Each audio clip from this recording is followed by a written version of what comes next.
Hello, chat. Hi, chat. Hello. Welcome to the Red Arm. I'm still Hayes. Unfortunately. Joined by Reggie and Kooks here. Kooks, what are we going to be talking about today? All right. So, I know last week, for those of you who joined us, we went over Stalin's Foundations of Leninism, and in that I briefly covered one of the main points of Lenin's contributions to Marxism, and one of those was taking into account the progression of capitalism into the stage of imperialism. So, because it's ever relevant, I mean, this stuff, we're still living it today. Today, I figured we would cover Lenin's essential work on imperialism, aptly titled "Imperialism: The Highest Stage of Capitalism." A very important read for any, absolutely, anybody really, or especially if you want to consider yourself to be a communist. Is imperialism the highest stage of capitalism? Extremely important read, even if you want to say that you are an anarchist or a libstock or whatever. I still think you should still read this book, even if it's not intentionally to change you into a Marxist-Leninist. Imperialism, the highest stage of capitalism, is still a very important read. Absolutely. It's very, in my opinion, well written, not only because it goes into depth on this, but it also cites statistics. And for the purpose of today, I think I'm going to take it easy on the statistics. I will summarize them to make the point, but I don't want to read every single number to you because there are quite a bit, and they help prove Lenin's point.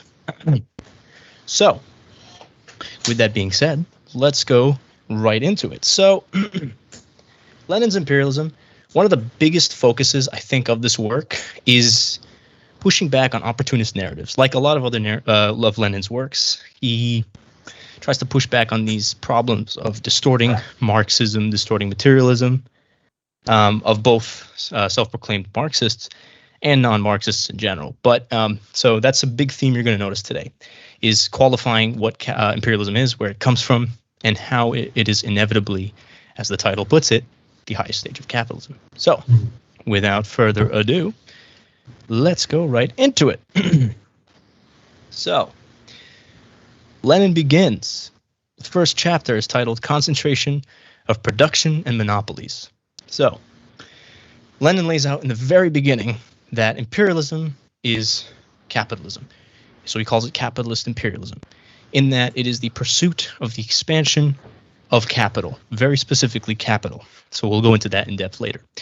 But one of the points that I wanted to bring up is that it's relevant because we see it today in perfect example. So, for example, we have people in our government today and other governments abroad, Europe, of course, where the cabinet members are executives, a lot of times, of companies, multinational monopolies, right? So, for example, you see Raytheon executives in U.S. cabinets, unapologetically, and intentionally so. It's not, of course, we know why they do it. They are enriched by the state, and we'll get into that as well later. So, like I said before, Lenin challenges Kautsky's opportunism a lot through this, and he kind of highlights it here. He kind of almost foreshadows it, talking about Kautsky's theories of imperialism and how they're anti-Marxist. How Kautsky kind of claims a lot that we can grow out of imperialism, that there's a phase after imperialism that he calls ultra-imperialism, in which countries stop fighting and colonization ceases. And we're going to see how that's incorrect, of course. So, Lenin goes into this talking about how, as industry grows, production is concentrated. What that means is, so you have a large industrial sector.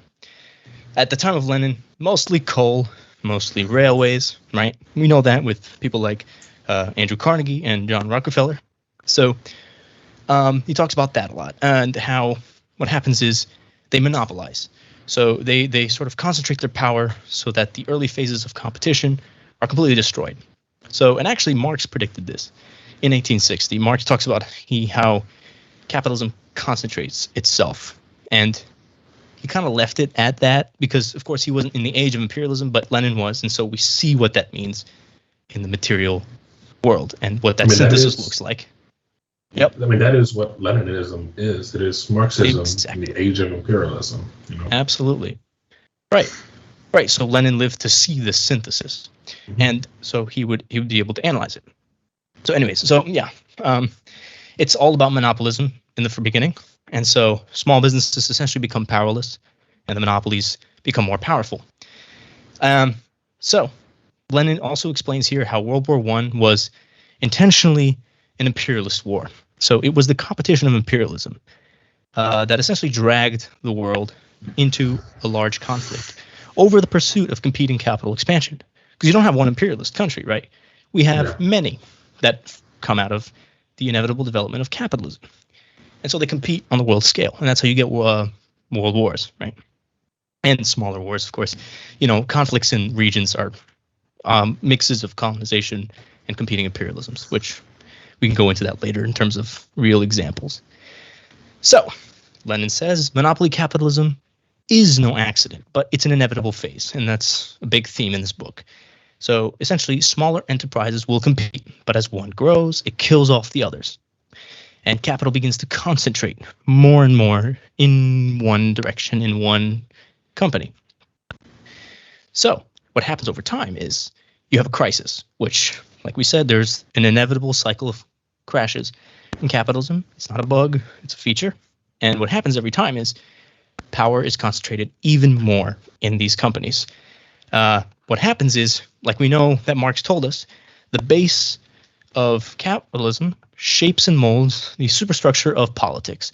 And so what you have is the bourgeoisie purchases state power, and the more powerful ones, the monopolies, the monopolists, they purchase state power so that in crisis, they get bailouts, they get even more power, and they crush the smaller capitalists, the smaller enterprises, who have no control over the state. So that's just an outline that he goes over. And we see that today, of course, right? Like in 2008, the big industries were bailed out, and what you would call small businesses and the regular workers were not. So that's everybody was, losing their homes and not able to get stuff. The bankers who caused the housing crisis, like indisputable fact, caused it. They, get a bailout while everybody else has to fend for themselves. Right. Yeah, and that's obviously, like we said, because the base of economics shapes that superstructure. So they're really inseparable at some point. They mold and shape each other. Moving on. So there's also arguments made against this whole human nature thing. So the point is that we know today, real application, that libertarians, for example, they talk about how they want to go backwards to that free trade of small businesses, that capitalism that was highlighted by that, or mercantile capitalism, if you will.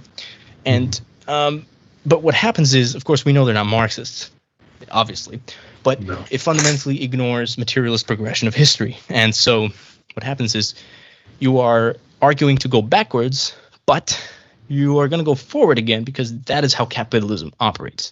So you can go back to free trade, but that process of concentrating power over time happens again, and you are inevitably right back where you started. So it's a natural law of capitalism where monopolies and cartels and syndicates begin to reign supreme over the entire economy and eventually around the world. So Lenin also talks about how monopolies have become multi-industrial, even not even confined to the single industry in which they began. A really good example of this in the modern world today, Jeff Bezos. You have Jeff Bezos, who he started off with Amazon's, and he has our essentially current Lord and Savior. We don't hate him.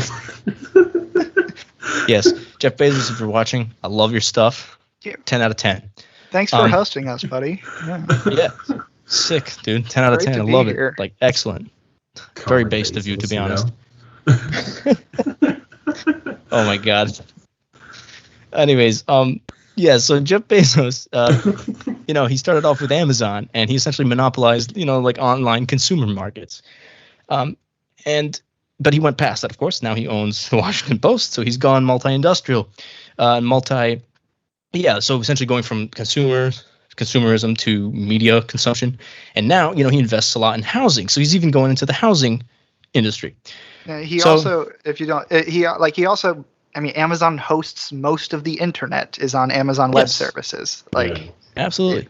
a big it's part of shopping, really, even shopping, like distribution goes through Amazon because they have such a huge monopoly on that stuff. Absolutely. Yeah. Yeah. And, like we said, we know what monopolies, how they operate. So it becomes like you have no other choice, right? And that's the whole point, is that even the concept of mercantilism is destroyed. So it's an irony of capitalism that in the process it kills its old self off and creates a new self. So anyways, but yeah, so as capital concentrates, what happens, what Lenin says, is speculation becomes essential. And we see this today, of course. We still see it. It's very relevant. It happens all the time. Speculation essentially becomes like the key to, quote unquote, winning capitalism. And what happens is you see people who are born into wealth. They buy mass amounts of stocks to expand their income without working, right? So their speculation on Wall Street, for example, it just increases their wealth, and it concentrates their wealth and their capital, so their assets in companies and things like that, to the point where they even hire, like we know, hedge fund managers, where they do it for them. And so they have so much power that they can afford that. So this is how much wealth and capital is being concentrated in this class. We would call them the upper 1%. Yeah, I just think it's funny, the whole, the working class or whatever, just everyday people, they're the lazy ones when the rich, they don't even work to not work. I mean, exactly. They hire other people to not work for them. Right. Which is just... they even hire people to do that for them. The laziness, exactly. Right? It's almost like the working class produces all of the wealth in the society. It's crazy. Crazy. I wonder what we should do about that. This is news to me, I'll be honest. Okay. Yeah, so that's essentially the large chunk of chapter 1. Then Lenin goes on to chapter 2. He talks about the banks. So this chapter is titled "The Banks and Their New Role." So he talks about how banks play an extremely large role in capitalist expansion. So you have the dominance of finance capital, which we'll talk about in a bit, which leads to the creation of finance capitalists who begin to compete, and this leads to violent confrontations. So basically, the primary function of the banks is to be intermediaries for the making of money. They keep money active and they keep it in motion.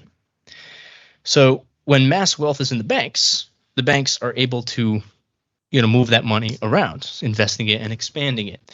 And that's one of the hallmarks of capitalism, is keeping that capital flowing. So he says about, for example, as production concentrates, the banks themselves also concentrate. So, and to help the capitalists expand, right? So in this way, banks also monopolize. So they become capitalists themselves, if not before, which, but they're tied in with industry. So they own capital and raw productions as they concentrate, right? So, for example, Goldman Sachs, Chase, JP Morgan, Wells Fargo, etc., those large banks, they own capital, real estate, etc. So when you hear people say, the bank owns your house. Yeah, they have control over a lot of the housing market. So they have their own control of industry now. So banks function as monopoly capitalism. The larger banks dominate the smaller ones, same as any industrial corporation.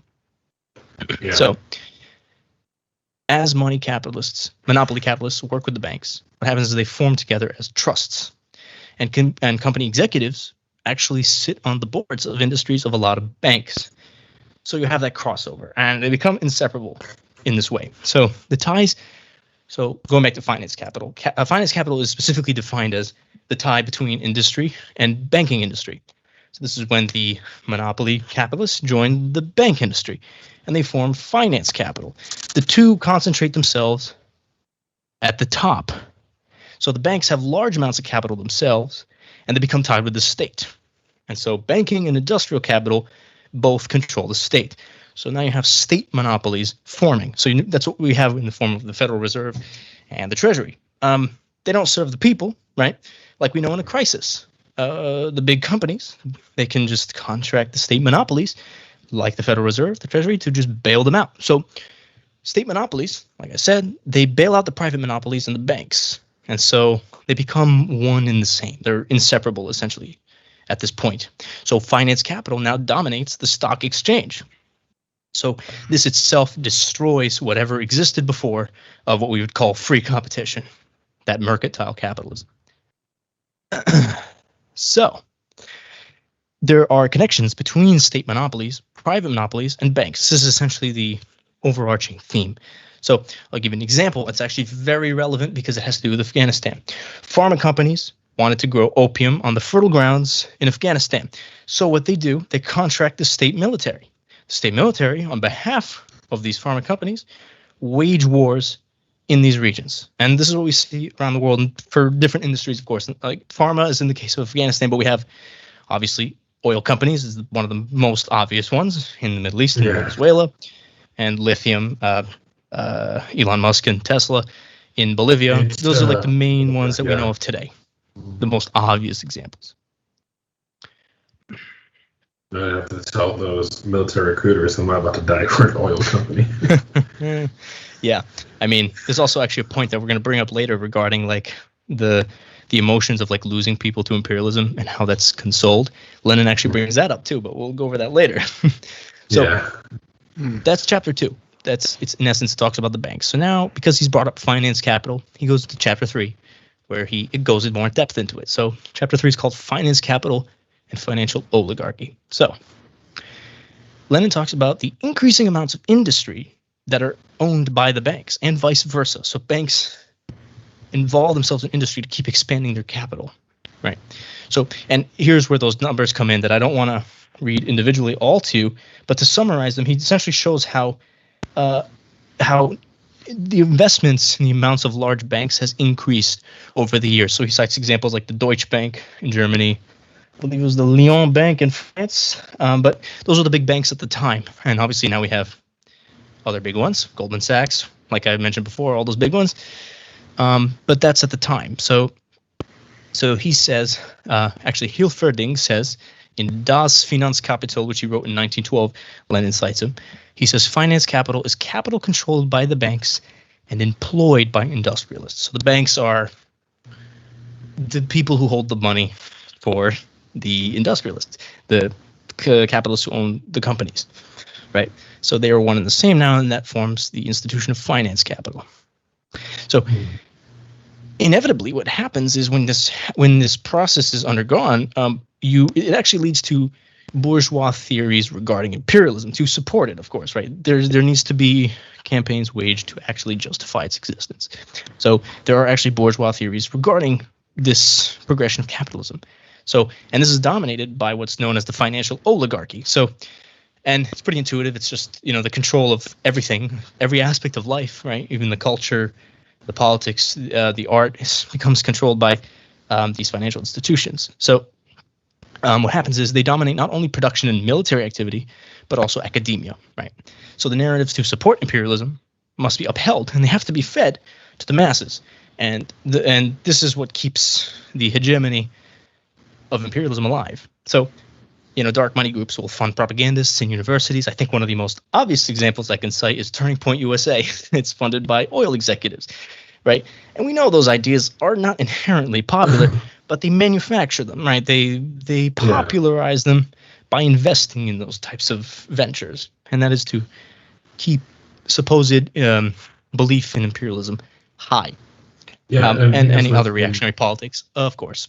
What's that? Yeah, the thing is with imperialism, it goes against the inherent nature of the working class. So they have to make up lies or reasons for it, so they can get maybe working class members to be like, maybe we should be doing this thing, but deep down inside, they are truly opposed to it. That's why they have to, because there's absolutely no way a working class would be fine with sending their family members overseas to kill other working class people for just so rich people would stay rich. Absolutely no way. Right. Yeah. I mean, emotionally, if you explain this to someone, no one is inherently in favor of, sending their family members to fight these wars, right? We know that if you explain it to them, it kind of helps, right? So yeah, it's a good point. It's really, most people are not inherently pro-imperialist. So yeah. Yeah. But yeah, on the subject of bourgeois academia, right? The problem is Lenin highlights what is missing from this is that it ignores the concepts of monopolization and private property, right? Yeah. So We went over that before, how the very institution of private property leads to these conditions, right? And so they ignore that completely out of their theories. They just talk about development and growth of the imperialist country. So in this instance, Lenin quotes Ludwig Erstweg, saying his theory of imperialism has a bad habit, is anti-Marxist and incorrect. And we mentioned that before, is that imperialism is inevitable. It's not a mistake. It's not what is this? It's not bad policy, right? Which is what Kautsky says, and we'll go over that later. It is inevitable. It's just a progression of capitalism into its new phase. Yeah. Like how Marxism, how that grows and gets into new phases. So does capitalism. And this is the exact same thing that grows. And fascism is the next step, which is where eventually, probably. Yeah, I mean, it's typically inevitable. So it's about counter organization, really, at the end of it. Yeah. So what happens is free markets disappear as finance capital grows and expands. So financial oligarchs, they control so much capital that crisis does not affect them. And I mentioned this earlier, right? So if anything, they consolidate their power even more because they have control over state power. So there can actually be no state to control oligarchy because it itself is the servant of this oligarchy, right? And I mentioned that before. Members of cabinets and administrations are financial oligarchs. So Steve Mnuchin, you have other Goldman Sachs executives serving in administrations. That is on purpose, and we know it's on purpose, and that is the sole purpose, and the sole reason is that they control state power. So they have to actually be on we'll call it the front lines of policymaking.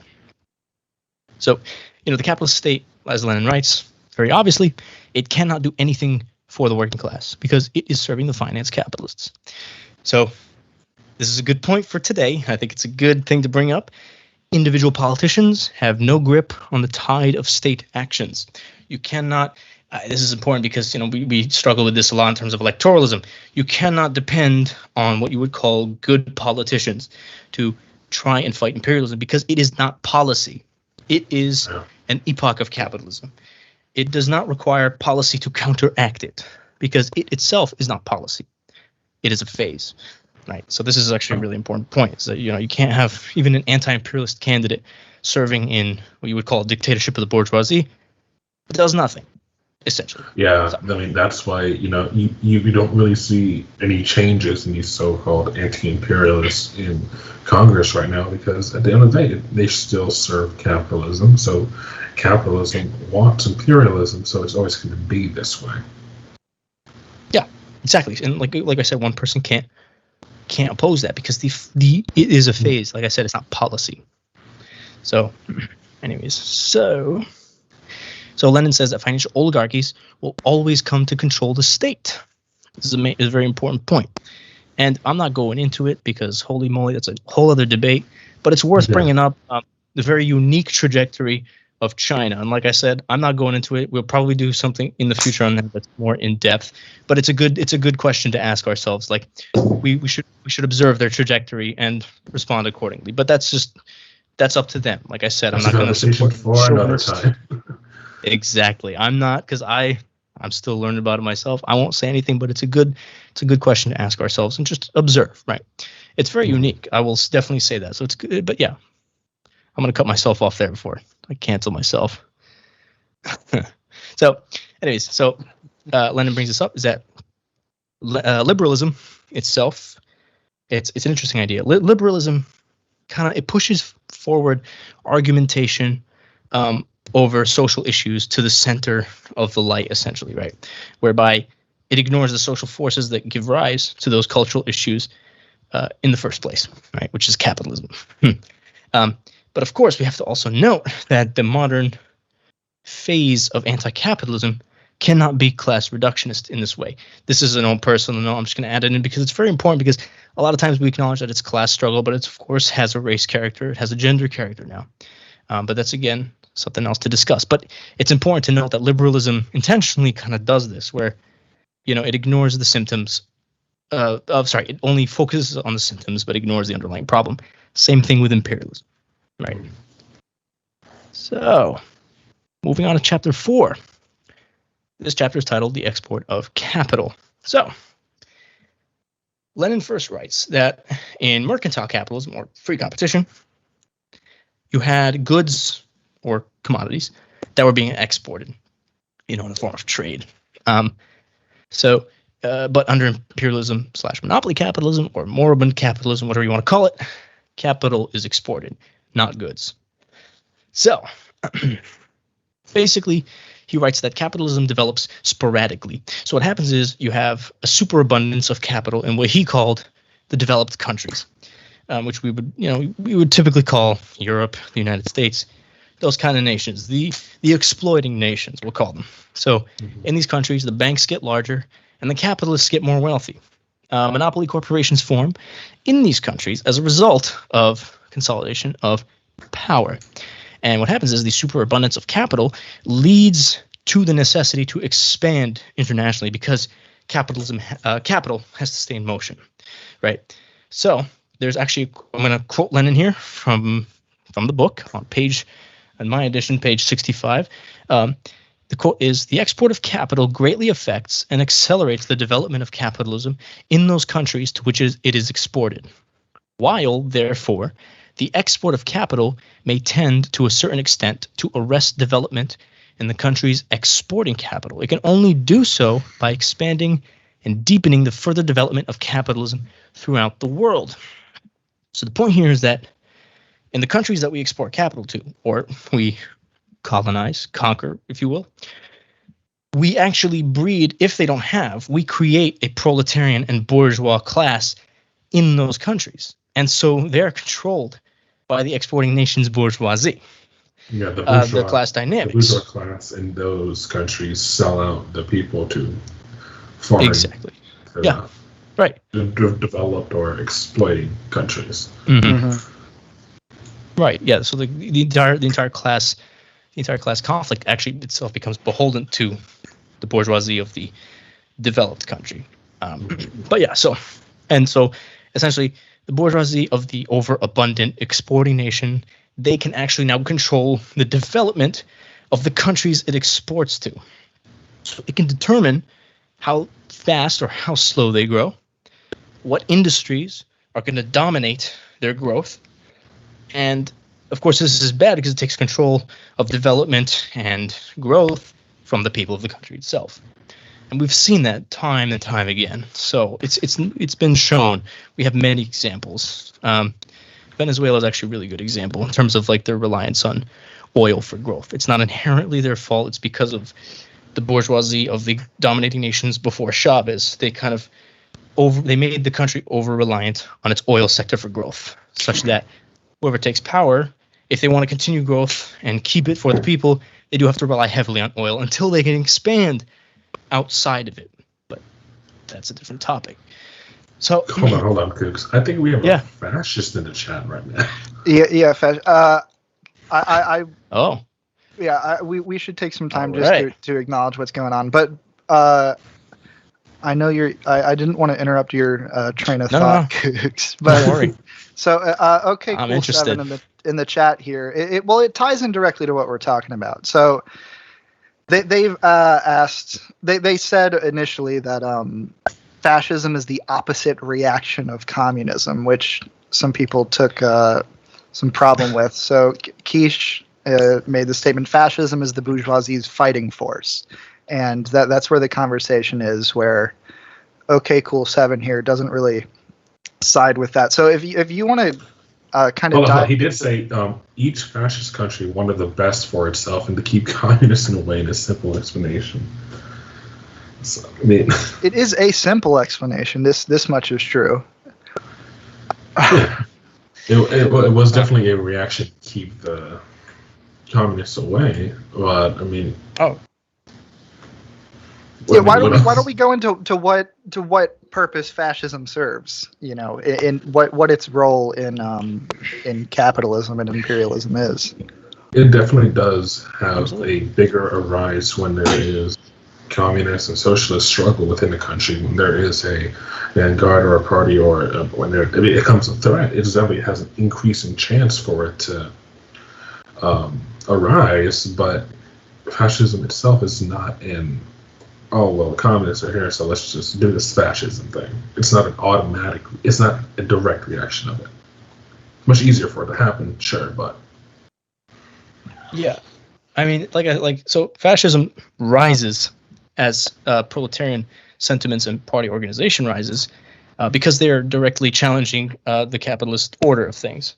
And capitalists kind of consolidate, they resolve this issue by increasing state violence, increasing demagoguery, if you will, and they themselves employ left-wing talking points because they are popular, right? They will use that this group, that group is keeping you from getting whatever the fruits of your labor, for example. They'll use a lot of those talking points because they know they're popular. But of course, it's in the sense of demagoguery, and so they know that because there are forces or popular communist or leftist well, how do I say leftist socialist forces on the rise, you will have that. It is a reaction to the increased popularity of communism, but for the worse. And you don't think that, then holy crap, I don't even know what to tell you. So, chat has been calling OK Cool a fascist, to which they've responded, they've rejected the label fascist and have said, if anything, I'd lean more towards a monarchy, not fascism. Oh, we have to cover that because I feel like that's worth ignoring. Yeah, I was kind of just gawking at it. Yeah, I mean, we don't have to go into that. Wow, I did not expect to have a monarchist around ever. Go backwards is what you're saying, right? Yeah. You want to just completely ignore historical progression and be like, screw it. We actually just moved backwards here. Yeah, that's Jesus, man. Some sort of reactionary. That's so weird. Okay, well, yeah, we don't have to touch that. That's probably okay. worth. It's probably worth leaving. Oh, the person just said they're monarchical leaving in whatever okay. sewage drain it was found. Anyways, okay, we're gonna go on. So they write about this. So at the time of Lenin, when he was writing this, there were many agricultural crises. So what happened is he was observing what investments were made, how they were made. So he noticed that rather than invest in agriculture to better feed the populations, the monopolists instead would invest their capital in heavy industries overseas. So they're obviously, we know they're not concerned with the individual well-being of the working class. So this was the natural actions that they took. So he writes that banks allowed the capitalists and the bankers to export capital to what he called the backwards countries, the underdeveloped countries, who would be able to pay starvation wages and extract resources for cheap. And I mean, we see that everywhere. Cheap labor is abundant in these countries. Pretty much everything we have is it's outsourced for that purpose, right? And so this is one of those symptoms of imperialism. And Lenin also writes how. Yeah. Oh yeah. Yeah, pretty much, yeah. I mean, he writes, for example, how from 1862 to 1914, he shows in a table, which, again, I don't want to read all the numbers, but actually, I don't want to read any of the numbers. I think that would bore every one of us. I will talk about the trend. He shows how graphically Great Britain, France, and Germany all vastly increased from in this time period. The amount of capital that was being invested abroad in billions of francs. That's francs, Francs. We're not investing people. Anyways, so we'll think about it. Depends on how annoying they are. Maybe that monarchist we could use. Anyways, so Lenin writes that developing nations they're kind of forced into this position to request loans from the developed countries to aid their growth. And now we enter what we see now with the IMF, their predatory loans. They come with high interest rates. The exchange and actually something else that we see is that. Yeah, that's my bad. I still can't spell. Sorry, I spelled Frank wrong. The name. Anyways, so one thing that they do is their loans come with strings attached. So he kind of gives an example, which I'll read a quotation from in a second. But so deals are made with. They have something tied to them, essentially. So companies force developing countries to allow influxes of not only capital, but now commodities. So here's the example he gives. I'm going to quote him. He says, finance capital has created the epoch of monopolies. Monopolies introduce everywhere monopolist methods. The utilization of connections for profitable transactions takes the place of competition on the open market. The most usual thing is to stipulate that part of the loan that is granted shall be spent on purchases in the country of issue, particularly on orders for war materials or for ships, etc. In the course of the last 2 decades, 1890 to 1910, France often resorted to this method.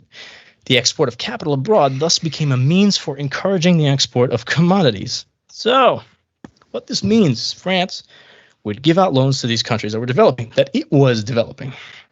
They were not developing naturally. Obviously, I want to add that. And so they would be forced to ask for loans, to request loans from France. And part of the loan would be, part of the loan was, here you have to also accept war materials into your country to keep them there. So they began exporting commodities and then exporting capital. They went back to exporting commodities as well in order to develop these countries forcefully on their terms and exporting war materials and things like that. So, we know that the World Bank and the IMF, their tools of the imperialists. They issue predatory loans with, like I said, strings attached. And the final thing that Lenin says in this chapter talks about is finance capital spreads its net worldwide. And so the dominating countries become dividers not only of like the economic world, but the actual physical world. So this is a sort of foreshadowing to this next chapter that we're going to go to. Hold on, there's a second monarchist in the chat? God damn. He can join with the other monarchists. You guys can like form your own, I don't know, weird feudal society. Guess that he's got Jesus Christ. Yeah, chat's very far behind today. That's crazy. We're lagging. Abolished monarchy. Bad. I had a different suggestion, but no. I will keep quiet. I think saying kill monarchs is unproblematic. You can say that. Somebody should shoot the queen. Like that. Like we can say that. I'm pretty sure. Man, all right, yeah. I mean, yeah. Romanovs deserve. Why not? I shipped the 2 monarchists. Yeah, ship them to the gulag. God save the queen. Oh my god. Oh my god. I don't even know what's going on right now. I don't know why the 2 monarchists, how they found this. Jesus. What'd you look up on Twitch? Do we have monarchism as a tag? Maybe there's always just monarchists lurking, and they've decided to come out. Lucky today. So I don't need to say in Roblox. That's what I'm saying. You can it's probably okay to say that. Like, I think everybody's fine with offing the monarchs. Like the French most Revolution people have accepted happened. that monarchs are useless. Yeah, and like that's monarchical like communism. You can say kill monarchs. That's fine. That's great. I lean towards a shit slider over a 12-inch. What? I don't even know what that means, dude. Oh my god! Shout out to the monarchist socialist. That's the best kind of socialist. That's dope. All right. In the interest of moving along and pretending like nothing is happening in the chat. All right. Chapter 5. The division of the world among capitalist countries. All right. So Lenin talks about how monopolies dominate domestic markets, and they begin to dominate international ones too, which this leads to the process of globalization. So basically, multinational capitalists have monopolized the major countries, and they brought all nations and their conflicts together. So they bring them all into sort of the same arena of struggle. They were connected before, but that there was a bit of a disconnect in terms of like understanding that they were connected, and imperialism kind of inevitably brought them together almost by force, right? Some people don't get this still. There are many socialists who still parrot social chauvinist ideas, kind of misunderstanding their role in the imperial core, the role of the anti-colonial forces in the underdeveloped countries, the ones that are exploited. But I mean, why do you think we get so many bananas for cheap? Because we're exploiting. Like, why do you think we get so many bananas for cheap? Because we're exploiting countries that grow them.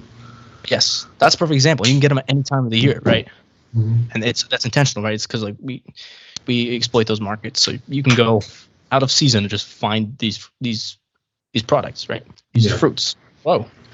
I mean, yeah. Anyways, kooky but well informed.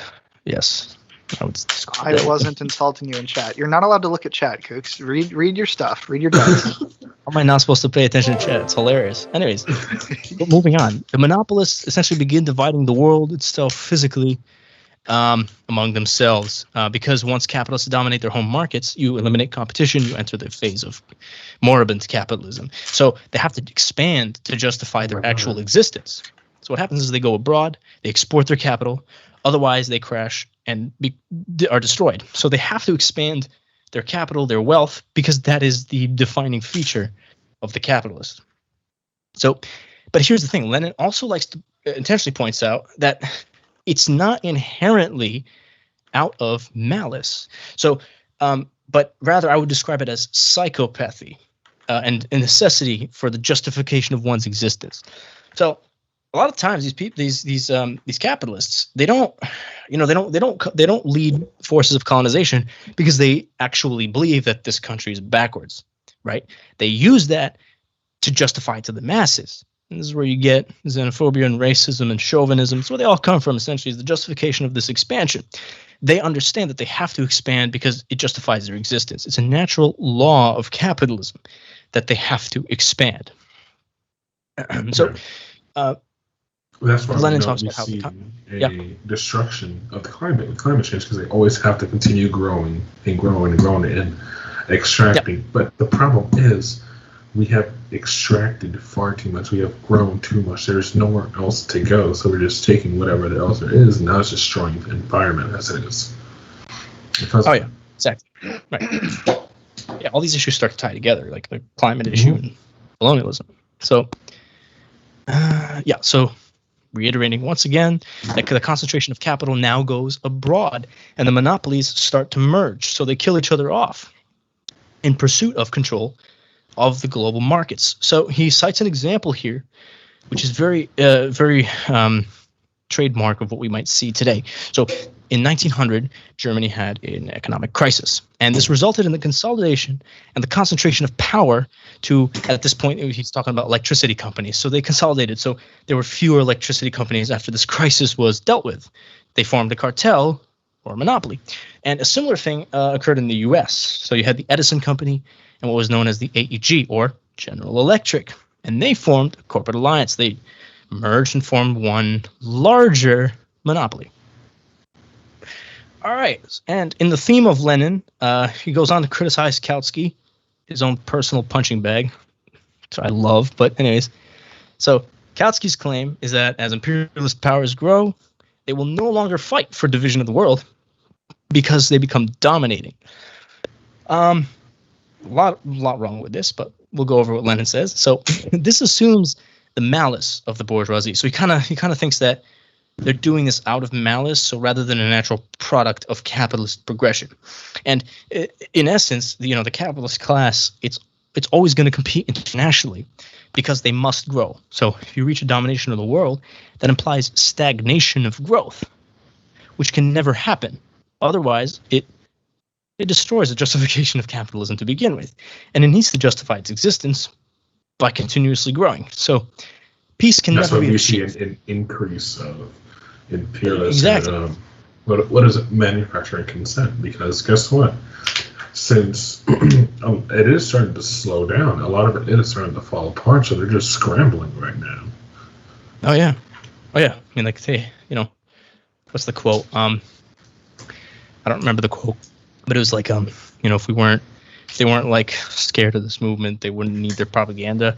I'm paraphrasing. I don't even know what the quote is, but it's along those lines where like they need their propaganda for a reason, right? Mm-hmm. It's because these movements are popular, these anti-imperialist movements, but a lot of it is media consumption, so that's a whole other issue. But anyways, so again, peace can never be achieved under capitalism, which Kautsky argued was ultra imperialism, which Kautsky argued was kind of like a phase after imperialism. So, and like we've seen time and time again, Lenin has been absolved as we see the U.S. becomes the globally dominating power in the current era. And despite this, the existence of one power, one major hegemony, does not imply the existence of peace. I mean, we don't have world peace despite this major hegemonic force. Right? So, Lenin says that the progression into imperialism, once again, it's not out of malice, but out of necessary capitalist growth. So there can be no true stagnation of imperialism because it stagnates growth, and that can never happen. So now we go on to chapter 6, the division of the world among the great powers.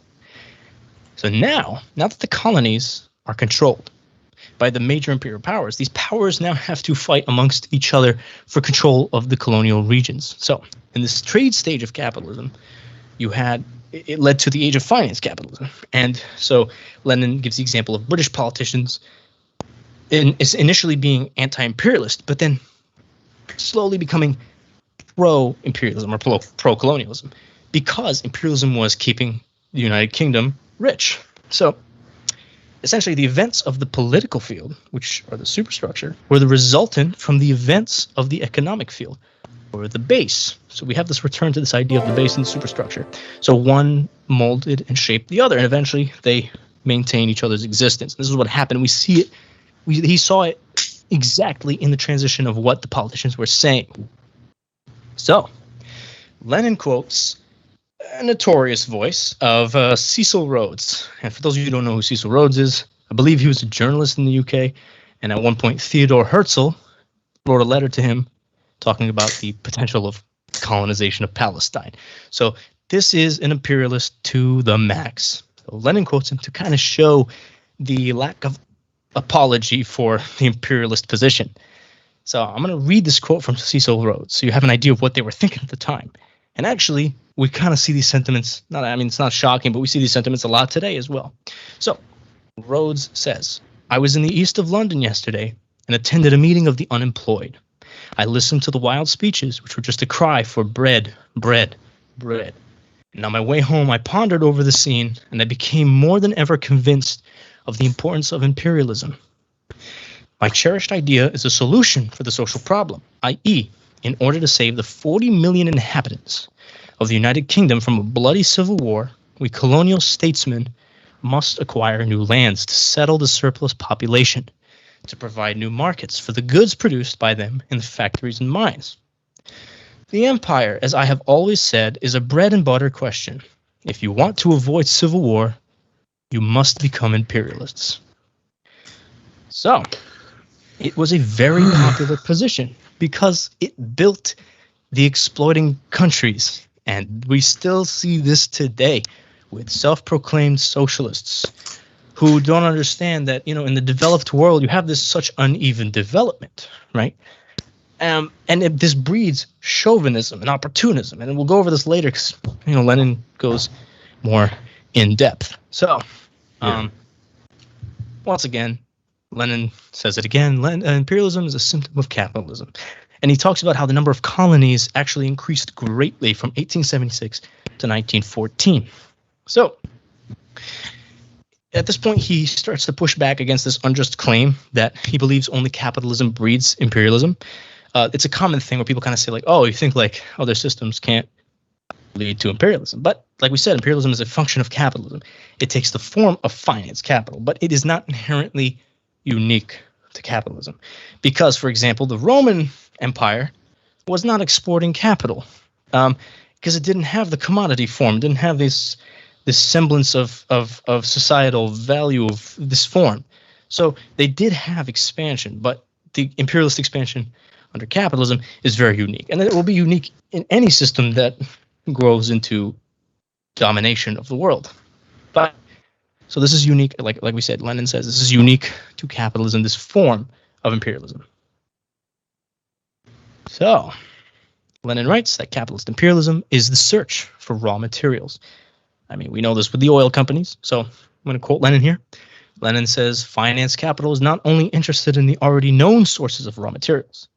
It is also interested in potential sources of raw materials because present-day technical development is extremely rapid, and because land which is useless today may be made fertile tomorrow if new methods are applied. To devise these new methods, a big bank can equip a whole expedition of engineers, agricultural experts, etc., and large amounts of capital are invested. So, I mean, we see this today.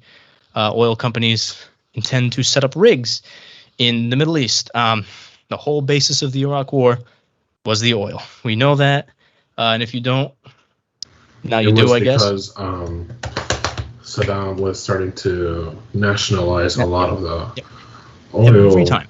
industries. I mean, even then, he was still, he was still working for the U.S. I mean, there's a chance he probably still would have sold it to them anyway, but they wanted to, get maximum profit, and they knew they couldn't get it through a nationalized system.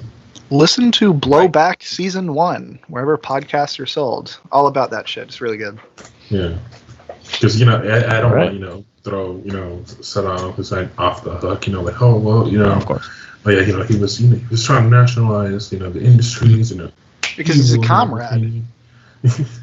I mean, yeah, evil America did come in, but at the end of the day, you have to remember that America was already there. They're already working with Saddam Hussein. Saddam was a CIA plant. He put him in power because, he was killing commies, Yep. Based. Exactly. Hayes is pro-killing communists. I really like Cook's reaction to that. Just, Based. Very cool. Enjoy. All right. All right. Chapter 7. There's no good way to segue out of these things. All right. Chapter 7. Just thrust forward, man. I love it, Cooks. Just keep going. All right. Chapter 7. Imperialism as a special stage of capitalism. So, Lenin expands on his previous claims of the last chapters here. So, again, he says imperialism is a progression and development of the fundamental attributes of capitalism in general. So, the fundamental features become... So, he talks about this from sort of dialectical sense. So he says the fundamental features became their opposites. So, for example, free markets, free competition became monopolist. So, they were destroyed, and in their place, you had a new synthesis, which was monopoly capitalism. So from mercantile capitalism was bred monopoly capitalism, which destroyed the previous semblance of capitalism. So, monopoly and mergers of the banks with industrial capitalists is trademark of this phase. In other words, like we said, the major companies and the banks, they merge together and they work together to expand capital, and that's what finance capital is. So, rather than colonialism, of nation over nation, monopolies, syndicates, and cartels become their own entities. So you kind of lose that whole this nation's colonizing this nation. You have kind of this company is seeking new territory and new forces of domination. So it's not so much of a national character as it is a corporate character in this sense. So here Lenin says he's going to define imperialism using 5 conditions that must be met for something to be imperialist, a nation to be imperialist. So condition 1 is the concentration of production and capital developed to such a high stage that it created monopolies which play a decisive role in economic life. That's the first condition, the formation of monopolies as a result of the concentration of production. Condition 2, the merging of bank capital with industrial capital and the creation on this basis of finance capital and of a financial oligarchy. Condition 3, the export of capital, which has become extremely important as distinguished from the export of commodities. Condition 4, the formation of international capitalist monopolies, which share the world among themselves. And finally, condition 5, the territorial division of the whole world among the greatest capitalist powers is completed. So these are the conditions, that the world loses its sort of separate character, even culture becomes destroyed as imperialists move into different territories. But those are the 5 conditions that have to be met, essentially, for something to be described as imperialist, for capitalism to be described as imperialist. Yeah. So now there's this interesting point of how capitalism, mercantile capitalism, moves into monopoly capitalism. And this is one of the most one thing that really intrigues me, and I like this concept, and I want to describe it. It's this idea of quantitative change becoming qualitative change, whereby the most obvious example is water. You have a glass of water. Let's say it's at 50 degrees Celsius. I have to use Celsius because it's easier in this case. And you just reduce its temperature. Let's say from 50 to 40 to 30 to 20 to 10. Every time you reduce that temperature, you look at the water. Qualitatively, it still looks like a glass of water. But you reach a point, so it's qualitative. You're looking at it qualitatively, it's the same. Quantitatively, it's changing. Its temperature is going down. But you reach the point of 0 Celsius. Suddenly, your quantitative change becomes qualitative. So you are now at 0 degrees Celsius, which is the quantitative aspect, but now you have ice, and the quality of the water has changed. This is what happened essentially to capitalism, whereby it changed quantitatively. In other words, how much was invested in foreign countries? It started increasing, so this was a quantitative change. But capitalism itself didn't inherently just immediately change its character, right? It just transitioned in this sense. And suddenly you reached a point where qualitatively it became monopoly capitalism, where it dominated the base of profit, whereby the expansion of the export of capital, that was the main source of profit for the capitalist class. So, and another point that Lenin brings up is that imperialism, it's proved by a sort of analysis of the numbers that he cites in the book, and it comes into being through transition, like I just mentioned, and not through legal basis, not through implementation of policy. This is a transition for Lenin, where he goes into, once again, criticizing Kautsky. So Lenin says that, so Kautsky says that imperialism is a preferred policy of finance capital, which Lenin responds and says, this is incorrect, and it's actually un-Marxist. So, Kautsky claiming to be a Marxist and then kind of pushing this anti-materialism onto the masses was kind of the big issue that Lenin had with his opportunism. So Kautsky believes, and I mentioned this before, a lot like the American progressives, that with the right people in power, you can simply end imperialist policies, which, I went to that before. It's not that simple, and you will never do it that way. So, and then Kautsky says that industrial capital is looking, so he has a specific example he uses. So he says, imperialism is caused by industrial nations looking to annex agrarian nations. So he says that it's very specifically this case where an industrial nation looks to an agrarian nation and tries to colonize it. This is, of course, not true. I mean, we see slowly developing countries that are still agrarian, they expand their capital because they still have capital. It's not necessarily you have to be purely industrialist. So this is not necessarily a precedent for the existence of imperialism, and we see that time and time again. So Lenin's definition. I'm gonna interrupt you again because the chat is. Man, they've changed their views on Ahab. They've gone pro Hayes. Oh man! Unfortunately. I think it's hilarious you kids talking trash about Hayes. You wouldn't say this stuff to him at a protest. He's jacked. Not only that, but he wears the freshest clothes, eats at the chillest restaurants, and hangs out with the kindest dudes. Y'all are pathetic. LOL. Damn. Untrue. Ahab all the way. There they are. Flex those guns, man. Wow. Yeah. How jacked are you, Hayes? Hayes, I think you're muted. Yeah. I'm exactly this jacked, is what I said. Dr. Hayesists. And before that, my joke was it's going to be hard to fit the whole copy pasta into an emote, but, we'll work it out. No, are we sure it would be one-eyed lie as emote? Oh my God. Jesus. All right. Once again, I'm going to power forward. Yes, I don't have please. a segue for this. Perfect. So now we have Lenin's definition of imperialism, which is where the banks merge with industrial capitalists to form finance capital. And this has been proven time and time again. We see it as a sort of pattern of imperialists. So it's not only industrial nations that act imperialist, right? It's anyone who has that industrial sector that can merge with the banking industries.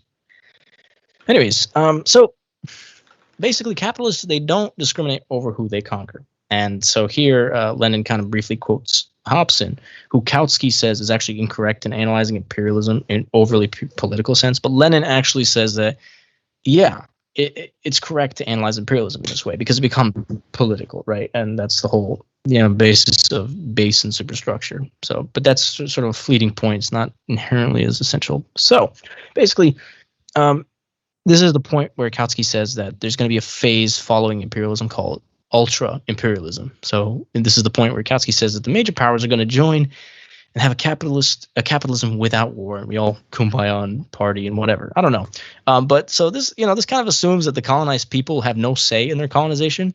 Kautsky, in this sense, follows a very socially chauvinist Eurocentric analysis of progression. When you colonize people, it's not peaceful. It is not a peaceful process. So the assumption that the end point is going to be everyone's cool with it is very ignorant of the process of colonization itself, which is, like I said, fairly violent, actually not even true, extremely violent. So, anyways, so Lenin describes the great power who are colonizing the world. He explains how these major powers are fighting for control over South America, Africa, Asia, etc. And they do this by developing capitalism within those countries through expansion of railways over land. So this was a common talking point for the people who were pro-imperial. Oh, well, we're developing these nations, right? But they have to expand capitalism because it expands their profit. It expands their capital. So they have to develop capitalism in these nations. So the argument that what is going on in the chat is another pro. Just pretend it isn't there. Just I'm keep marching pretend forward. it's not there. And I don't know what all this like copy pasta is, but like Jesus Christ, man. Okay. Powering through. Let's go. Inshallah. So the imperialist powers have to expand capitalism in these countries to justify their growth. So one thing that we're actually it's something that I'm sure many of us were taught in sort of a social study course is that the development of an India by the UK, right? They built highways. Oh, they built infrastructure. It's like they had to. This is one of the ways they expand their capital. So, that argument falls short, of course, because we know the purpose of this is to expand capitalism, to give the capitalist class justification for its existence. Yeah. Oh, man. So Lenin says these powers, they have to fight over territories with force and war. Capital expands in a brutal and exploitative method. It uses slave labor. And the thing with this is that it builds class consciousness and anti-imperialist or nationalist sentiments within the exploited populations. And this is exactly why you can never have an ultra-imperialism of just peace with the major powers, because you inevitably breed these forces by colonizing them. And that's where you get people like Castro and Che. As the response to colonization, you have these forces that rise as like a response to this. So moving on. So I'm going to bring up this example. So finance capital uses brute force to fight socialist forces like the USSR. So it uses military expansion and intelligence expansions to violently maintain its hegemony. So this is a point that, for example, Kautsky ignores in his analysis.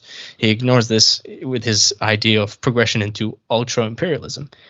And one of my favorite quotes from the book, I have to quote it because it really just shows what kind of guy Lenin was. Lenin writes, "Is ultra-imperialism possible from the purely economic point of view, or is it ultra nonsense?" I mean, that is Lenin attitude right there. Just page 94, if you wanted to know. Dude, that's one of my. It's honestly, it's probably like up there with "Don't Laugh," but it's, I don't know, it's just attitude, man. All the it's great. Chauvinists call themselves Marxists now. Don't laugh. I laugh great. every time. He actually has a point. I don't know what page it's on. I didn't write it down in the book in Imperialism, where he says like he makes a point that someone else made. He says like this person said this, but it's a terrible point. So in parentheses right after he puts like an exclamation point, like yikes. And I don't know why, but it's one of the greatest things because it's just like that's his like opinion, just interjecting a bit, I don't know. It's great. I like it. It shows, gives it attitude, which I think a lot of theory lacks, but Anyways, okay, chapter 8. Lenin talks about the parasitism and the decay of capitalism. So, basically, he writes that late-stage capitalism stagnates and decays. So, there's a possibility of halting progress. So, and what they have to do, what the capitalists begin to do, is this is where you actually see the rise of things like planned obsolescence. So they all tie in, because in the imperialist country, you're expanding your capital to grow overseas, but domestically you have to move your capital around, and it's tough to do that unless you have sort of a method of recurring payments, a method of continuously extracting capital and wealth from the lower classes. So one of the things they came up with was planned obsolescence. So a monopoly does not design its products to last. And this is in order to maintain consumer return rates. So the reduction of use value leads to the addition of meaningless but forcefully necessary purchases. I mean, we all know what the examples of this are. I mean, Apple slowing down its phones, things like that. Appliances just breaking way faster, like 5 years, whereas they should be lasting longer. And this is intentional, of course, and this is to keep capital flowing.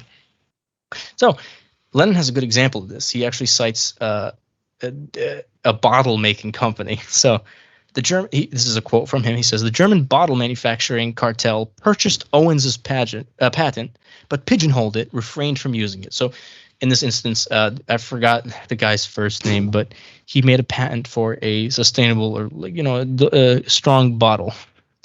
And what happened is this German bottle manufacturing company, they don't want that. They don't want this sustainable product, because it goes against what they need. So they actually bought the patent from him and didn't use it. They just bought it so that they could take it out and no one could use it. And that's one of the ways that they dominate, right? So now we enter rent and the usurer state. So Lenin talks about how, capitalism and its expansion, because it has to keep moving capital around, it changes its institutions domestically in the imperialist countries. And one of the ways it does that is by introducing the concepts of rent. So you have, I'm going to quote Lenin here. He says, hence the extraordinary growth of class, or rather of a category of bondholders, rentiers, i.e. people who live by clipping coupons, who take no part whatever in production, whose profession is idleness. The export of capital, one of the most essential economic bases of imperialism, still more completely isolates the rentiers from production and sets the seal of parasitism on the whole country that lives by the exploitation of the labor of several overseas countries and colonies. So we have the introduction of debt. Debt, rent, credit, all these things are introduced because it keeps capital flowing, keeps wealth flowing. And I mean, I believe in the US we have more debt moving around than money. So we have a whole industry reliant on this to keep capital moving. So this is because dollars in debt in student loans itself. I mean, we have student loans itself. Trillions. Yeah. Exactly. I mean, we have so much debt. It's just like it's its own industry, and it's on purpose. It's absolutely on purpose. Yeah. That's just student loan itself, not including mortgage, cars, a bunch of other stuff that you quite necessary that you need to function in this society. It is piles and piles of unimaginable amounts of money that we are in debt to, that will never be paid out and will never really recover while under capitalism. Yes, no Quiche Kami. It's exactly why. So no Quiche Kami asked, is that what leads to the rise of student debt, medical debt, and mortgages? Yeah, because eventually you need to keep wealth moving, but you have a stagnation in actual wealth circulation, so you have to introduce some forms of debt that come with sort of compounding transactions, interest, and things like that. That keeps the wealth moving, because it keeps the actual economy, quote unquote, alive. But the people are further in debt, and their condition is worse, right? So the argument, like the social chauvinists say that imperialism helps our country. It's ironic because the destruction of imperialism helps not only the colonized nations, it helps the proletariat in the imperial countries. It helps it tenfold, vastly improve because of these small details. So it's a very chauvinist thing to imply, but people do it. Not gonna name names.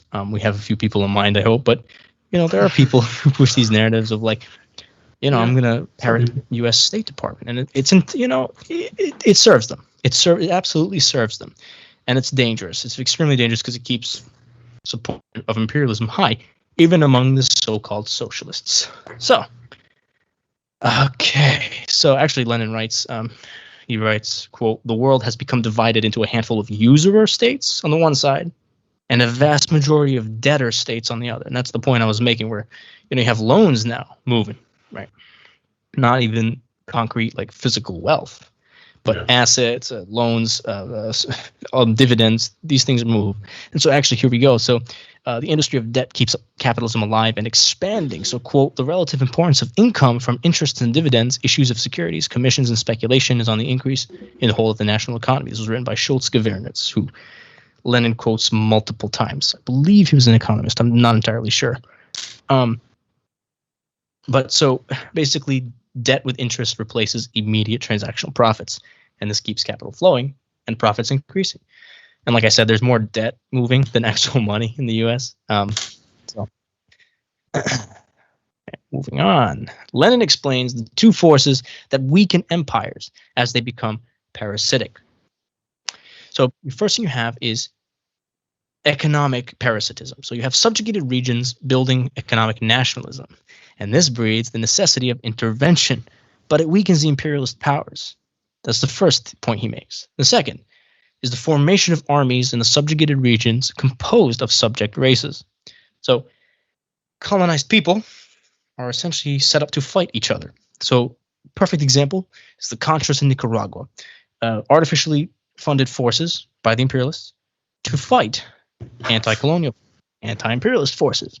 I feel like we should talk about them one day, because that's a whole thing. Much to talk about in terms of CIA interventions. I think we have to do an episode on intervention, so we really go into depth with the Reagan episode, because there's so much stuff we could talk about what he did. Jesus. Yeah, there's so much that we do. That's it's ridiculous. But so one of the examples of this, because kind of relevant myself, is the artificially inflated rebel forces in Syria. So for those of you who don't know, the quote-unquote rebel forces in Syria, they were built by shipping in Islamic nationalists, radicals from places like Lebanon, the UAE, into Syria to justify their existence, because they didn't have enough. So they didn't have enough actual rebels to oppose the state. So they shipped them in. So they'll do anything, right? They'll be like, "Oh, we don't have enough people. We're gonna act as our weakening force. We'll bring them in from somewhere else." So they'll do that. They'll do anything. It's not beyond their scope of action, right? They'll do it. So they fund reactionary, counter-revolutionary forces in the colonized regions. The colonized regions that still have relative control over the states, of course. So another point that Lenin brings up is how domestic manufacturing is pushed out of imperialist countries. And what happens here is that it weakens the industrial proletariat. So perfect example of this is Margaret Thatcher in Scotland, completely moving industry out. And in the US, you have the Rust Belt. So, for example, service jobs are created to keep the workers living, because they have to. They have to actually live. People have to survive, so they create service jobs. But the proletarian forces inherently weakened. And what happens in this process is you have opportunism being strengthened. So, an important quotation here, Lenin writes. Yes, Kishkami, the U.S. did, I want to say, indirectly birth the rise of Al Qaeda and ISIS. They absolutely, straight up did. It wasn't indirect at all. Yeah. Actually, there was an article I read one time.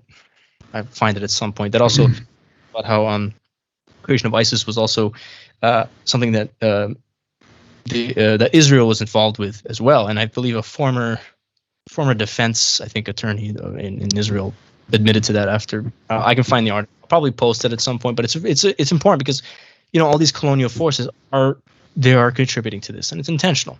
Yeah, because they to fight the Taliban, which we also created.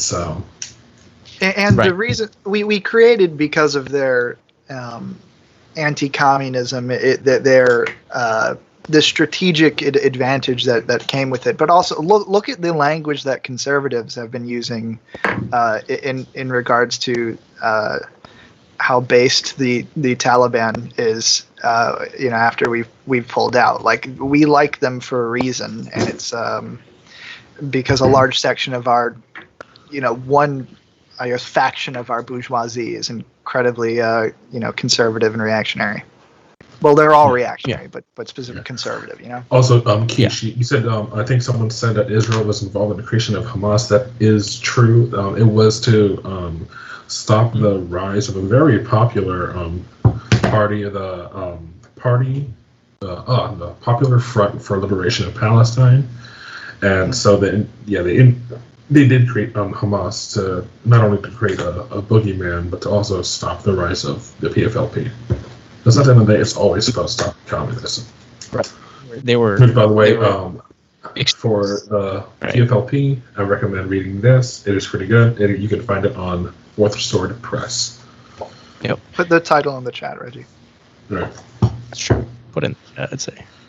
But yeah, so like you're right. The Hamas was it was created to delegitimize the secular PFLP, right, which was not driven by this this seemingly theocratic intent, but they created it to sort of take away from its importance and sort of delegitimize it, and so show, oh look, they're the anti-Israel forces are all anti-Semitic radical Islamic terrorists, right? And so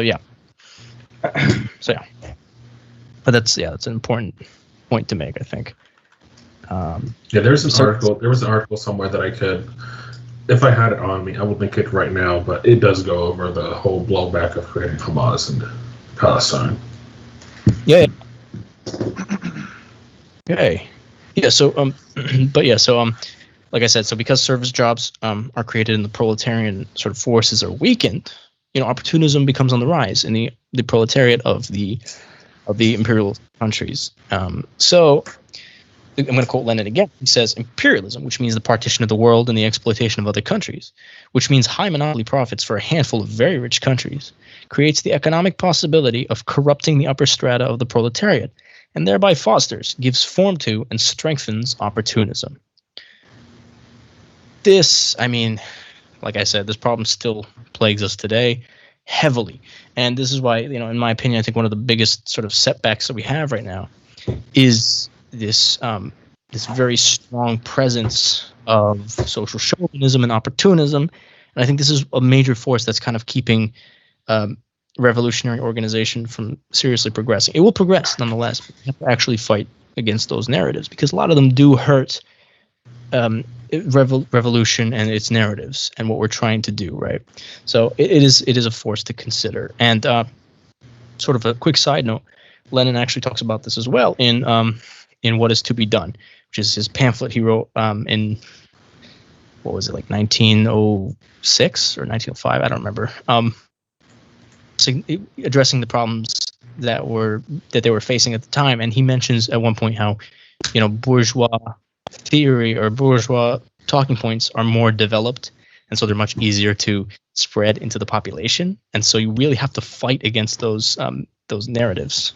Even more if you are a very young socialist movement or almost non-existent, you really have to fight against it, because it poses a significant threat to the narratives that you are trying to spread. But that's for a separate discussion.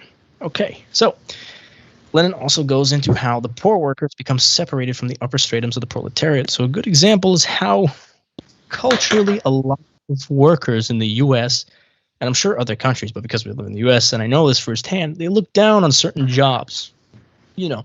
Plumbers, janitors, we seem to treat them as they're like, oh, this is a lesser job, but they each serve an essential purpose, right? So elitism now takes part of the upper proletariat, and it actually builds itself because of this, the increase in service jobs, and we see them as sort of lesser positions, right? So something else that Lenin talks about, and it's very relevant, is how the movement of people under imperialism changes. So he says, quote, quote, another special feature of imperialism, which is connected with the facts we are describing, is the decline of emigration from the imperialist countries and the increase in immigration into these countries from the backward countries where lower wages are paid. So, you know, I mean, we don't even have to give it merit, but the arguments that a lot of conservatives say is, oh, why are they coming to America if they? Well, because they're exporting low wages. They're exporting. They're exploiting the labor in these countries, so they have to come here if they even want a chance of survival at this point. And this is because of imperialism. You know, we destroyed their country. Okay. Now we're kind of like, hey, why are they? You know, why don't they just stay over there? Well, because we destroyed their countries. You know, you're paying them so incredibly low and extracting so much stuff. Hey, guess what? Why else? Well, of course, you're going to go to America where all the stuff is going. You know, where the country that isn't being bombed, the country that's getting all the commodities. So of course you're going to come here. It's one of the most obvious arguments. It's like, do you want to get bombed or do you want to survive? It's very, very simple in that sense. Yeah. So Lenin goes deeper into opportunism in the imperialist countries.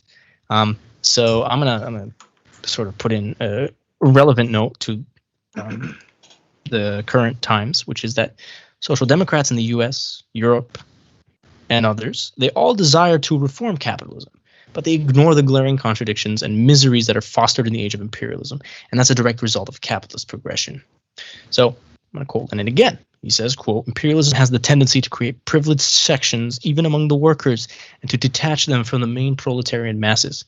That sort of ties to the point that I mentioned earlier, where you have sort of, it's not inherently petty bourgeois. It's actually not. It's more of just like an iron class kind of seeing itself as like, oh, I'm better than these people who have service jobs, right? Yeah. So it creates an elitism within the proletariat. There's a very relevant angle. Wage, you know? Yeah. You guys are working for the exact same wage. You think you're better than someone else. Like, no, you guys are like, what? Maybe you're getting paid $1 more. Right. You know, but the reality is everyone's like 1-2 paychecks from like 1-2 missed paycheck poverty. You're all in the same position. You just have different amounts per each. You know, someone who's making $7.25 an hour, although they'll be making less than someone who's making, like, let's say $15 an hour. At the end of the day, if the person who's making $15 an hour was to lose their job, guess what? They're going to lose everything because it's just nothing at all.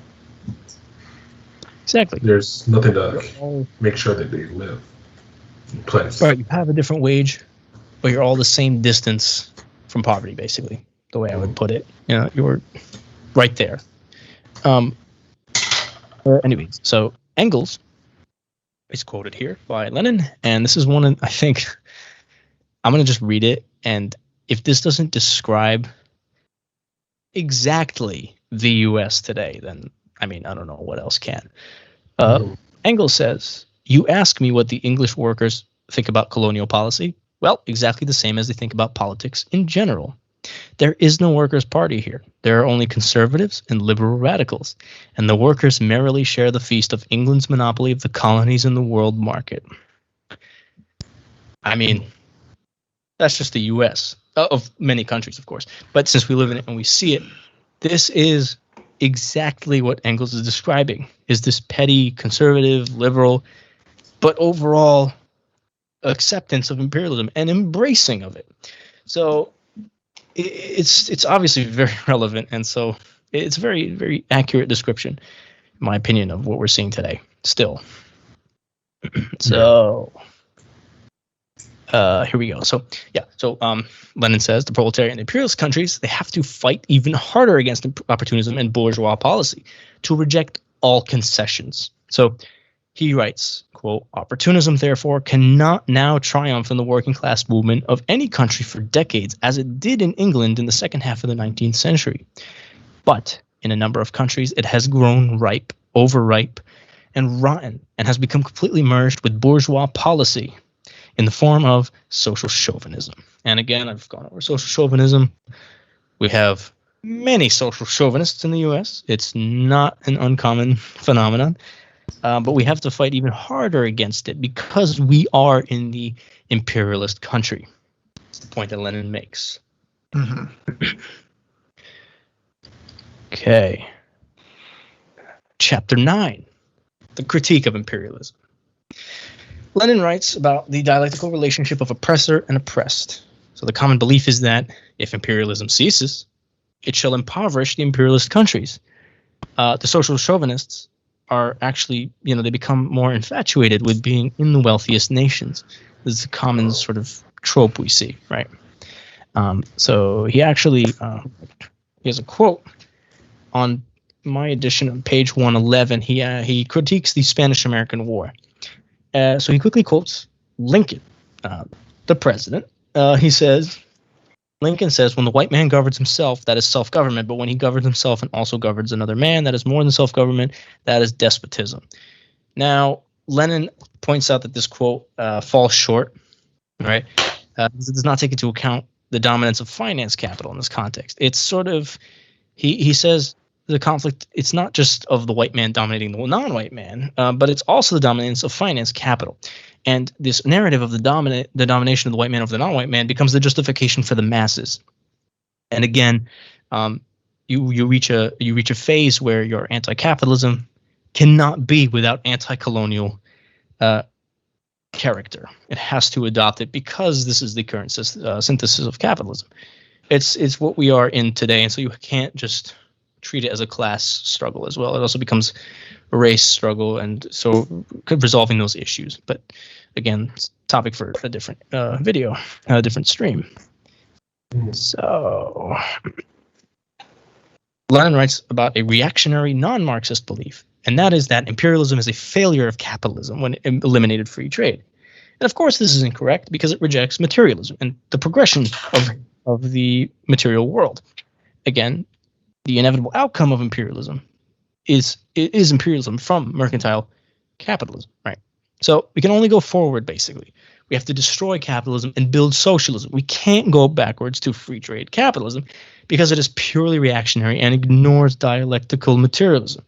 This is the totality of capitalism. We are in, you would call the zenith of capitalism. We're in the highest stage, as Lenin writes in this title. So he cites Hilferding here, who says the following: the aim of the proletarian policy cannot now be the ideal of restoring free competition, which has now become a reactionary ideal, but the complete abolition of competition by the vanquishment of capitalism. And now, the inevitable return to criticizing Kautsky. All right, so Lenin explains how. I like what you wrote Sorry, down just on thing, right? Criticism of Kautsky. yeah. Like it. I'll put a link to this, by the way, my outline, and you can read what I write next to every time I write criticism of Kautsky, because it comes up like everywhere. I mean, it's great because you get to see what Lenin responds to him with, right? But basically, so Kautsky says the following. He says, quote, "We have no reason to suppose that British trade with Egypt would have been less developed simply as a result of the mere operation of economic factors without military occupation. The urge of the present-day states to expand can be best promoted not by the violent methods of imperialism, but by peaceful democracy." All right, so Kautsky here is pretty much parroting exactly what every single conservative says in the United States, that imperialism is spreading democracy, and that it can do it without military occupation. I don't even think I have to go into why that's false, because we live in the world and we see how that's completely wrong. Kautsky essentially says that the most rich countries trade the most, but Lenin correctly observes that it's actually because they have the best imperialist tactics. So the most ruthless imperialists have done the best on the global market because they kind of force this market of trade with the colonized nation. So it's not purely benevolent, right? So I'm going to quote Lenin again. He says, "Even if monopolies have now begun to retard progress, it is not an argument in favor of free competition, which has become impossible since it gave rise to monopoly." So again, that's going back to the whole point of, we shouldn't go backwards to free competition because it leads right back to monopoly capitalism. Every time. That's just because it creates those social forces to move on, right? Mm-hmm. And Lenin, he says Kautsky's theories are merely reactionary methods to console the people who have lost their families to imperialism. So I mentioned this earlier. So I'm going to read it so you can hear what Kautsky said regarding imperialism.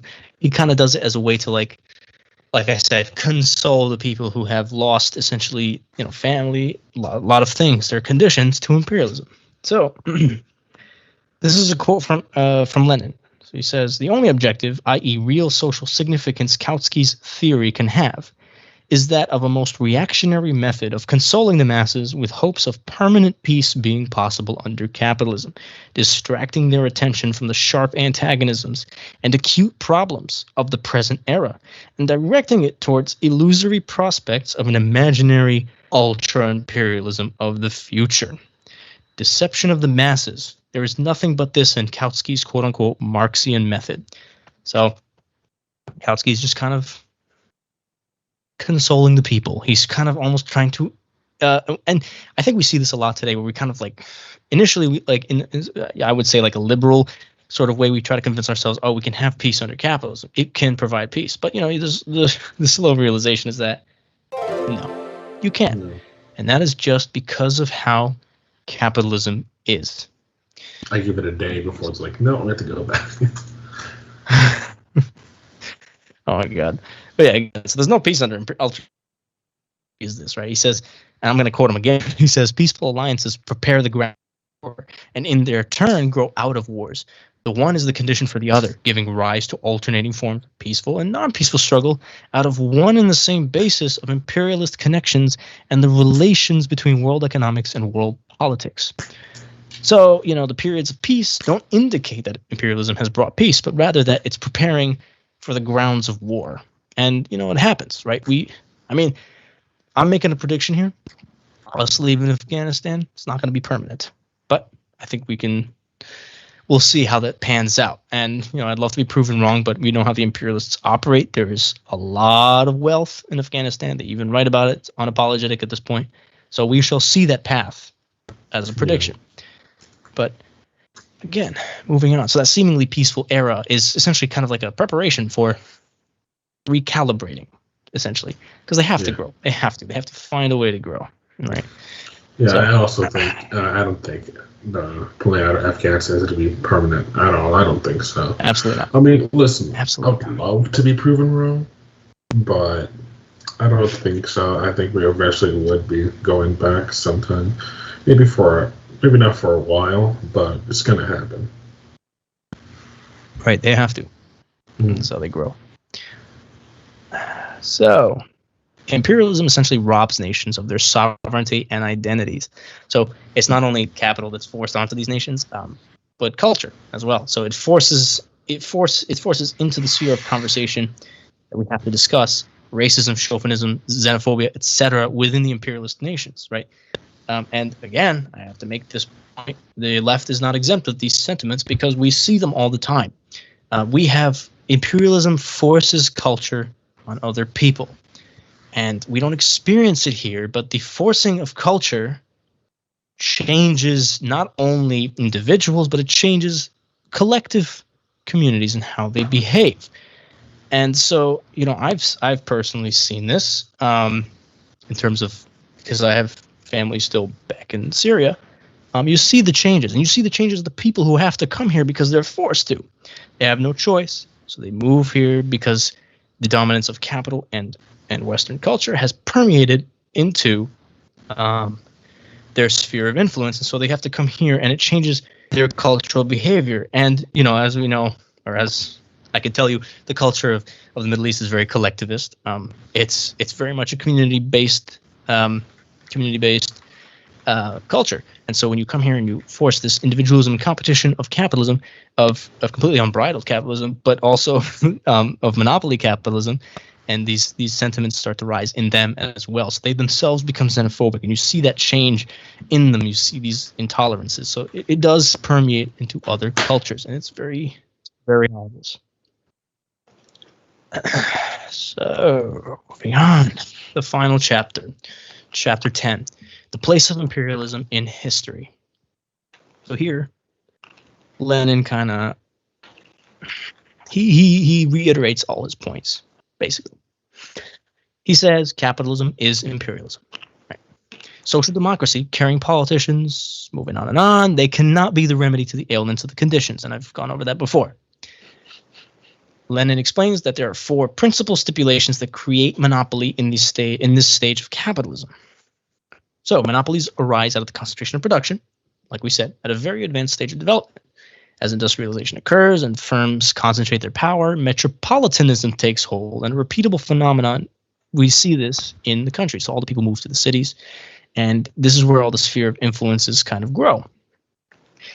And 2, the second stipulation, monopolies accelerate the capture of the most important sources of raw materials. So especially in Lenin's time, coal and iron, which are the most basic and most highly cartelized industries in capitalist society. So the most easy and prevalent resources, raw materials, they're going to monopolize the fastest. And we see that with oil, right? It's one of the most obvious examples. And the industries and these cartels, they thrive. That the ones that thrive off the use of raw materials, they, again, like I said, they monopolize the most, and they're going to drive imperialism the most. And again, the oil industries are extremely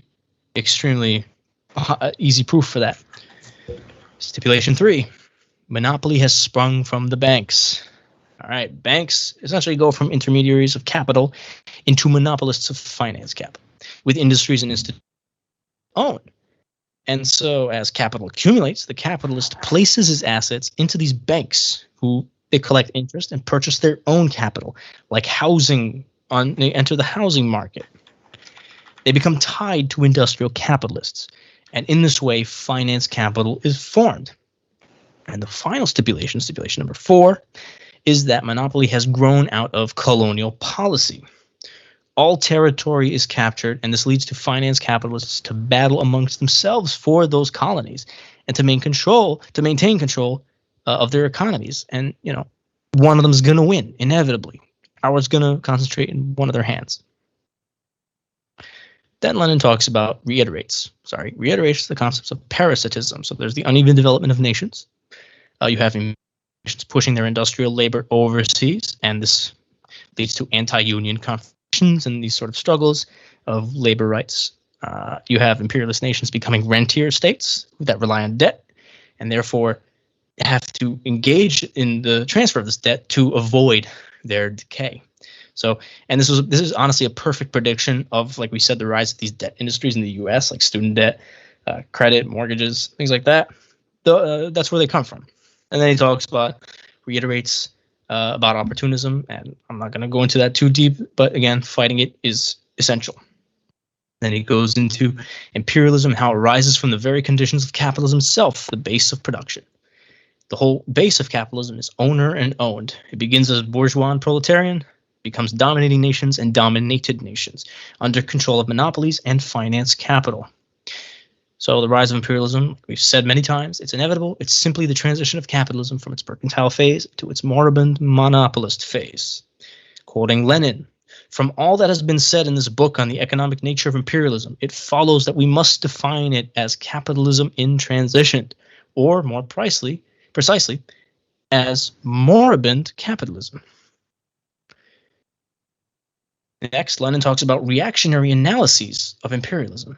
So the belief is that monopolization, this is actually something that is mentioned, that there are reactionary analyses of imperialism, whereby some people have said that the belief that monopolization in dominating markets actually eliminates the anarchy of production, which is, of course, false.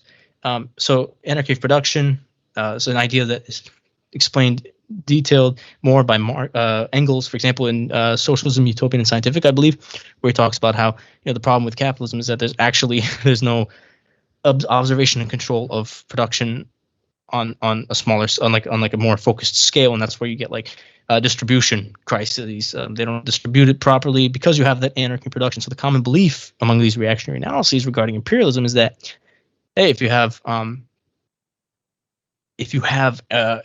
monopolies, you're going to eliminate this anarchy because this larger control is going to be able to determine more where distribution is, where things are distributed.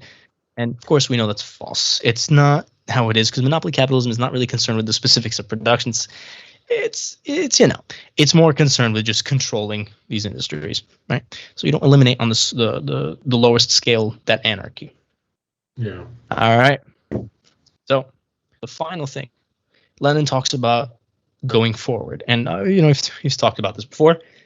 The arguments in favor of regressing capitalism back to its mercantile phase, they're reactionary. They're anti-materialist and they're anti-Marxist because they reject the necessary progression of capitalism into imperialism. And so, finally, the point of this book, one of the main points, is that the only path to move past imperialism is the destruction of the roots of where it comes from. Like with all the other issues that are raised with capitalism, the abolition of the capitalist mode of production, replacing it with a socialist mode of production. This is going to be the only thing that can move humanity forward past this imperialist phase. Mm-hmm.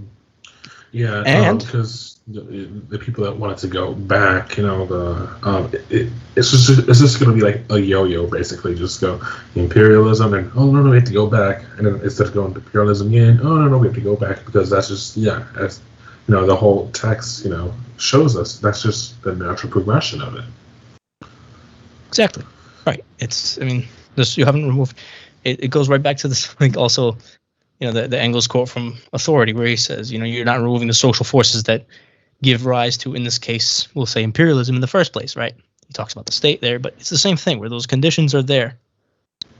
And if you don't get rid of those conditions, what's going to get rid of imperialism, right? You're going to go right back to it. So, yeah. All right. And on that note, I will conclude this. If there are any questions, I know there was a lot of chatter. But yeah. Okay. Yeah. So specific questions. Comrade John, so he was talking about today was pretty dense for the stream, but yeah, I think this is how we're gonna do it from now on. On Fridays we're just gonna be messing around, and then on Saturdays it's gonna be dense. To make up for all the stupidity. I'm on also Friday. I'm gonna share. I'll share. Yeah, I'll share. I have documents, so I have an outline of the book on a Google Doc. I will share that. I'll post a link. I'm also writing one up for the one I did on Foundations of Leninism, so I'll have that at some point as well. But these they're basically synopses. I know, like, these. If you don't have time to read the books, look over the synopses. I mean, it'll definitely be help, right? So, 10. Hopefully they'll help. 10 of them. I hope. But this is what I use for this. These outlines. So, but yeah, if there are any, how many chapters are total? 10. There are 10 chapters in this book. Yeah, I think it'd be really good to, really cool to get those outlines out so people can follow along. That'd be cool. Yeah. So people. I had them up. I was reading along with Kooks the whole time. I also recommend, if you can, to get a hold of the book, because it does have those tables with the concrete data in them, which I recommend looking at because puts into perspective. You can see the increased investments, things like that. Really do. Oh yeah, he goes into the numbers. Yeah. Which, so it's already a lot. I don't want to go into the numbers too, because that wouldn't help. So yeah, but it's good if you want to see like specific data. Which stream would have been hours and hours. You went into every little thing he said. Oh yeah. Oh yeah. No, that's. I mean, you thought this was long. If I brought the numbers in, geez, that would have been. I don't know. Okay, here. I don't know if you can. It might be backwards depending on my camera. But I don't know if you can see this graph. Yeah, that's the right way around. Okay, perfect. Can you see it? Barely.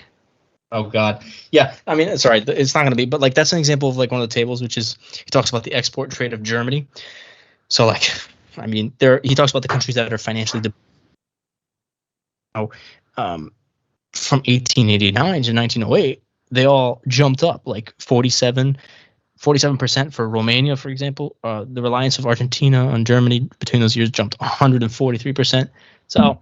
That's just an example. He talks about how like the reliance on these countries went up. For example, in this chart, he has other tables, of course, like colonial possessions of the great powers, for example. But yeah, I would definitely, if you can.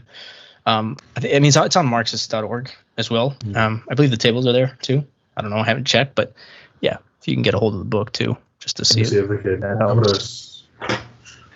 And unfortunately, this text only gets more and more relevant, as imperialism continues.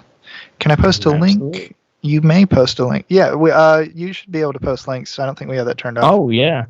Oh, graphs would actually help. Because it's all tabular form in the book. So yeah, actually that would. It was before they had come up with graphs. Yeah, that was a later stage of development of math, I guess. I don't know. So I'm about to post in the chat where you could get a physical copy of Imperialism, Highest Stage of Capitalism.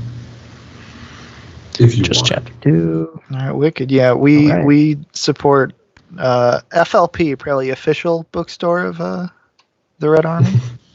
Yeah. Foreign language press all the way. Right. Check it out. Yeah. That's good. All right. And So, this visually it does it gives it a better. Yeah, that's wicked. Indescribable. Indescribbled. I'm assuming that's how that goes. Yeah, it's actually good. Yeah, so if I guess we're all done here. So Sal, if you want to rate us out, probably left flank vets are on. Yeah. So, well, thank you guys for listening. I know it's dense, but I think this is how we're going to want to do Saturdays from now on. So yeah, just most Saturdays. Most Saturdays. Yeah. So, well, thank you guys for watching. Yeah, definitely. Yeah, I mean, hopefully it made the book. I mean, again, it's a lot, but hopefully it made it a bit more clear. Like we said, it's very relevant. So. Yeah, Reggie's dropping the Discord. I'll drop our Twitter, and all our handles are up there in the chat a little bit. If you want to follow us, I'll try. Did I spelled Twitter wrong? Nobody look at that. Nobody look. All right, there you go. All right, we're rating out. Yeah, thank you, everybody. We'll catch you later. I'll be on tomorrow with Gomer doing something. Don't watch it. While we're driving it around. Dang. Sal, I don't believe you. We're not rating out yet. That's not happened. I don't see it, so therefore it's not happening. Well, exactly. That, but I see it's not happening.